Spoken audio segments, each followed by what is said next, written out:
Hello बच्चों, let's see the question. In the figure shown, the magnet is pushed towards the fixed ring along the axis of the ring and it passes through the ring. ये जो magnet है ये ring की तरफ क्या की जाती है, पुश की जाती है और फिर इसको पास कर जाती है. नो प्रॉब्लम, ये वाली magnet. Okay.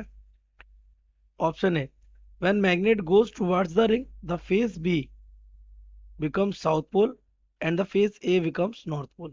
Option B, when the magnet goes away from the ring face B becomes north pole and face A becomes south pole. Option C, when the magnet goes away from the ring, face A becomes north pole and face B becomes south pole. Option D, the face A will always be north pole. Face A हमेशा कैसा रहेगा, north pole रहेगा. So let's see the key concept of this question.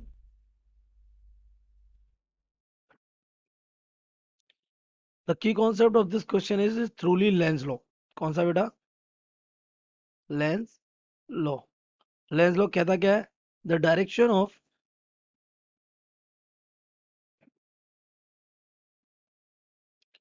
induced current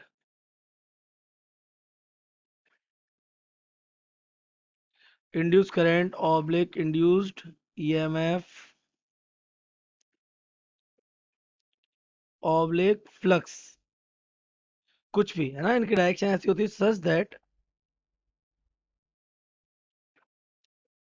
it opposes the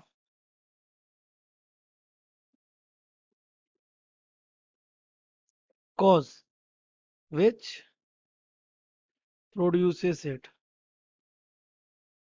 जो उसको क्या करता है, produce करता है, वो उसी को ही क्या करने लगता है, अपोज करने लगता है. और मैं आपको एक हिंट दे दूं कि motion of bar magnetic case में ये हमेशा एक, इसी लॉ को हम एक तरीके से और कह सकते हैं कि रिंग हमेशा मैग्नेट से क्या कहती है बेटा, कि अगर पास आओगे तो आने नहीं दूंगे और अगर जब दूर जाओगे तो जाने नहीं देंगे. यानी अगर ये नॉर्थ पोल पास आ रही होगी तो ये नॉर्थ पोल को पास नहीं आने देगी, इधर नॉर्थ पोल बना लेगी. और अगर ये दूर जा रही होगी तो भी इस नॉर्थ पोल को दूर नहीं जाने देगी, किधर क्या बना लेगी, इधर साउथ पोल क्रिएट कर लेगी. तो ये इस टाइप का कुछ लॉजिक हमारा रहता है. तो अपने क्वेश्चन को देख लेते हैं. तो ये हमारी रिंग है हमारे क्वेश्चन में. ये ये साइड ए और ये साइड कैसी है, बी है. No problem. हमारा मैग्नेट यहाँ पर लाई कर रहा है, बार मैग्नेट. ओके. अच्छा, बार मैग्नेट के पोल्स भी सेट है, एन एंड एस. ये एन है, ये एस है. इसका क्वेश्चन क्या कह रहा है, क्वेश्चन ये कह रहा है कि magnet is push towards the fixed ring along the axis of the ring. अब इसको क्या कर दे रहे हैं हम, पुश कर रहे हैं इधर. तो ये आता है, मैग्नेट पे पास जाता है और मैग्नेट को क्रॉस करके इधर निकल जाता है ना. And it passes through the ring, और रिंग से क्या हो जाता है, पास हो जाता है. तो आप खुद समझो, जब ये इसके पास जा रहा होगा तो pole B, when magnet is moved towards the loop, है ना, तो नॉर्थ पोल जाएगा लूप की तरफ. So B becomes north pole to oppose coming. उसकी आने को रोकने के लिए, वो उसको अपोज करने के लिए इधर नॉर्थ पोल बना लेगा.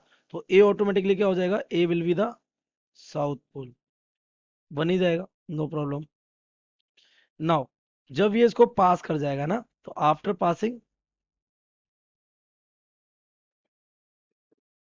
क्या कंडीशन बनेगी, ये हमारा लूप होगा, ये हमारा बी होगा, ये हमारा ए होगा. ये रही होगी हमारी बार मैग्नेट. इधर नॉर्थ था, इधर साउथ, और ये इधर जा रहा होगा ना. आफ्टर पासिंग magnet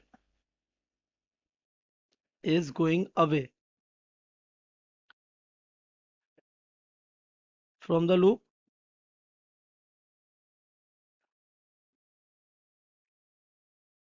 लूप से दूर जाएगा तो हमारा ए क्या हो जाएगा, so by Lenz law A becomes, अब क्योंकि ये दूर जा रहा है तो अट्रैक्ट करने के लिए साउथ की बजाय यहाँ क्या बनाएगा, नॉर्थ पोल.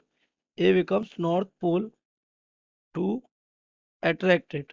उसको क्या करने के लिए, attract it for opposing motion.